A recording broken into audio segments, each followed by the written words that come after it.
Bonjour, je vous invite à un voyage au pays de la foi. Parlons de l'Église. Qu'est-ce que c'est l'Église? D'abord, ce n'est pas un bâtiment, ça c'est sûr, en tout cas pas d'abord. Et puis même, avant d'être une structure, une organisation, une hiérarchie, l'Église, c'est un peuple de croyants. Une communauté d'hommes et de femmes qui ont choisi de vivre l'Évangile et qui sont liés par une affection fraternelle. L'Église, c'est le peuple des réconciliés, si j'ose dire. L'humanité a été déchirée par le péché. Souvenez-vous de Babel, souvenez-vous de Caïn et Abel. L'humanité est déchirée, les hommes ne sont plus frères. Eh bien, voici l'Église comme une humanité réconciliée. C'est en tout cas son projet, ce vers quoi elle tend. Saint Paul, à ce propos, écrit des choses à peu près comme celle-ci, je cite de mémoire, « Il n'y a plus ni grec ni juif, ni esclave ni homme libre, ni homme ni femme, ni barbare ni civilisé, tous vous êtes un. » L'Église, c'est le monde réconcilié par-delà les clivages de la société de l'époque de Saint Paul, mais de la nôtre aussi, il faut bien l'avouer. Jésus est venu par-delà le péché renouer les liens entre Dieu et les hommes sûrement, mais renouer les liens entre les hommes entre eux également. Souvenez-vous de son appel à l'unité. Cela revient si souvent dans sa bouche, que tous ils soient un. Jésus invite à l'unité du genre humain. Jésus appelle à l'amour, ça on le sait. Aimez-vous les uns les autres. Cet appel n'est pas une banalité gentillette. L'enjeu est de taille. Il s'agit d'être l'humanité telle que Dieu en rêve de toute éternité. Une humanité de frères.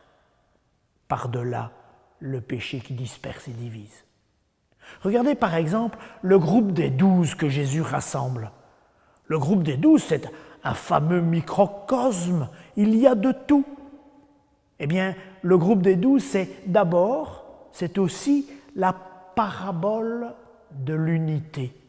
Ceux-là, quelles que soient leurs différences originelles, sont un autour de Jésus. Les 12, c'est une église en miniature, un embryon, un germe de l'église. Regardez dans le livre des Actes des Apôtres, la communauté d'Antioche, première communauté chrétienne. Qu'est-ce qu'on dit d'eux?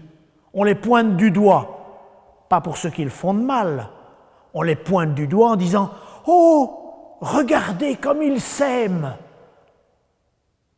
La communauté des premiers chrétiens interpelle par l'amour fraternel qu'il a fait vivre. Regardez la communauté de Corinthe. Corinthe, c'est une ville portuaire. On y vient des 4 coins du monde, carrefour de civilisation, une ville on ne peut plus cosmopolite. Dans cette ville bigarrée, Paul fonde une petite communauté où des gens se croisent de partout. Pour les inviter à l'unité, Paul les compare à un corps. Il dit à quoi ressemble l'Église. Il dit vous êtes un, comme le corps est un. Dans un corps, il y a plusieurs membres, il y a des pieds, des bras, des yeux, des nez. Chacun a sa place et chacun est différent. Et pourtant, le corps est un. Eh bien, la communauté d'Église, c'est pareil. Il y a bien des différences, mais ces différences ne nuisent pas à l'unité du corps Église. Tiens, cela me fait penser à une autre comparaison, un peu moins biblique. Je la dois à Jacques Leuve, un spirituel, dans les deux sens du mot spirituel. Jacques Leuve parle de manière de mettre des fruits ensemble. Il dit comment mettre des fruits ensemble? On peut les regarder sur l'arbre. Oui, on voit des pommes sur le même arbre. Mais d'abord c'est un peu monotone, rien que des pommes, toujours des pommes. Et puis sont-elles vraiment ensemble? On peut prendre plusieurs fruits et les mettre dans un plateau, dit-il. Oui, d'accord, les fruits sont côte à côte, juxtaposés, mais sont-ils vraiment ensemble? Ah, mais on peut alors avoir la solution du mixeur et mettre tout dans la machine de sorte que tout devient une sorte de bouillie où on ne reconnaît plus ni la pomme, ni la poire, ni la banane, ni quoi que ce soit. Chacun des fruits a perdu là son identité. Alors, quelle est la meilleure manière de mettre des fruits ensemble? Jacques Leuve dit, il n'y a qu'une solution, c'est la salade de fruits. Lorsque chacun s'approche de l'autre, lorsque l'on met ensemble bananes, pommes, poires et le reste, et que chacun peut devenir meilleur de la présence et du goût de l'autre. La condition, c'est que chacun accepte de se couper en quatre pour l'autre. Ça, c'est l'Église, dit Jacques Leuve. L'Église où chacun est proche de l'autre et que les différences ne sont pas abolies, écrasées, mais que chacun devient meilleur de la présence de l'autre. C'est ainsi que l'Église nous fait penser alors au royaume de Dieu. C'est le royaume de Dieu qui se dévoile en quelque sorte. C'est quoi le royaume de Dieu? Le royaume de Dieu, c'est le monde tel que Dieu en rêve de toute éternité, et nous avec lui. Le royaume de Dieu, c'est le grand projet de Dieu, un projet d'amour et de communion. Eh bien, l'Église, en quelque sorte, laisse comme entreapercevoir, laisse deviner la réalité du royaume de Dieu.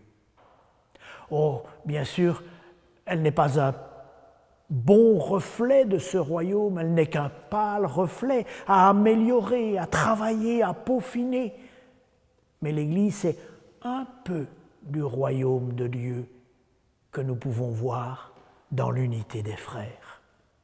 Et puis l'Église, c'est aussi une tâche, une mission, celle d'étendre la communion jusqu'au bout du monde, dit Jésus.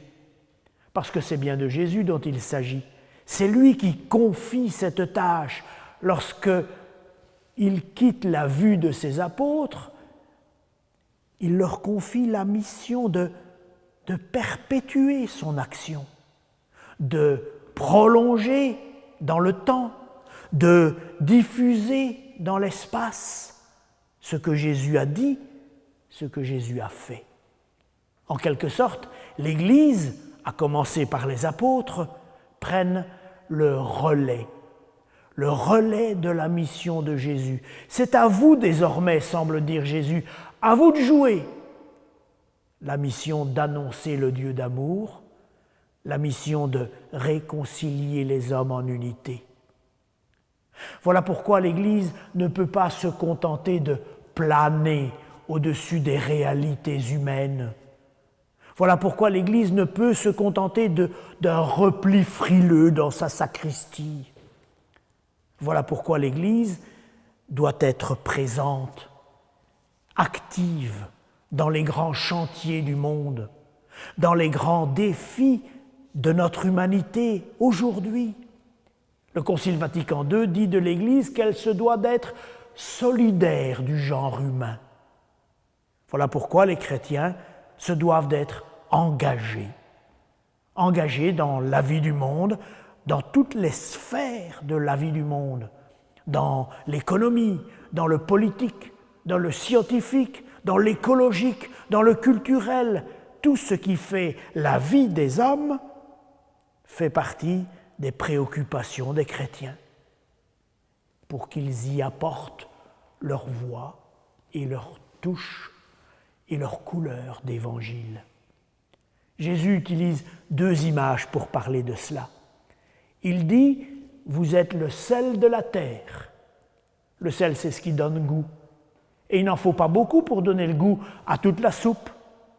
Eh bien, les chrétiens, en se plongeant en humanité, apportent à ces réalités le goût spécifique de l'Évangile. Jésus dit aussi, vous êtes le levain dans la pâte. Ben, le levain, tant qu'il est dans sa petite boîte ou dans son petit paquet de 42 grammes, ne sert à rien. Le levain trouve sa raison d'être lorsqu'il est plongé, pétri dans la pâte. Eh bien, la mission des chrétiens, c'est d'être plongé en humanité, pétri dans la pâte, pour faire lever toute la pâte en évangile. Puis je voudrais ajouter que pour moi, et là le propos est peut-être un peu plus personnel, mais beaucoup en partageront, j'imagine, pour moi, l'Église, c'est aussi la communauté des croyants qui m'a fait connaître le Christ et l'Évangile.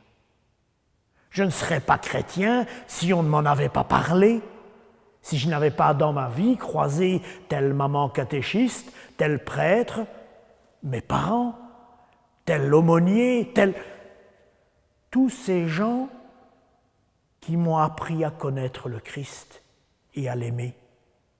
Je suis chrétien, même si le mot n'a pas beaucoup la cote aujourd'hui, par tradition, parce que des gens m'ont transmis leur enthousiasme pour le Christ. Enfin, l'Église, c'est aussi, dans ma vie, ses frères, ses sœurs, ses amis qui cheminent avec moi. Je sais que je peux compter sur leur soutien. Je suis incapable vraisemblablement d'être chrétien tout seul. J'ai besoin de l'assistance, du soutien d'autres chrétiens qui marchent à mes côtés. Et lorsque l'un tombe, l'autre le relève, et lorsque l'autre tombe, l'un le relève. Ainsi la communauté des croyants en marche au chemin de cette terre. Vous vous souviendrez, l'Église commence ici, quand des hommes et des femmes choisissent ensemble de vivre l'Évangile.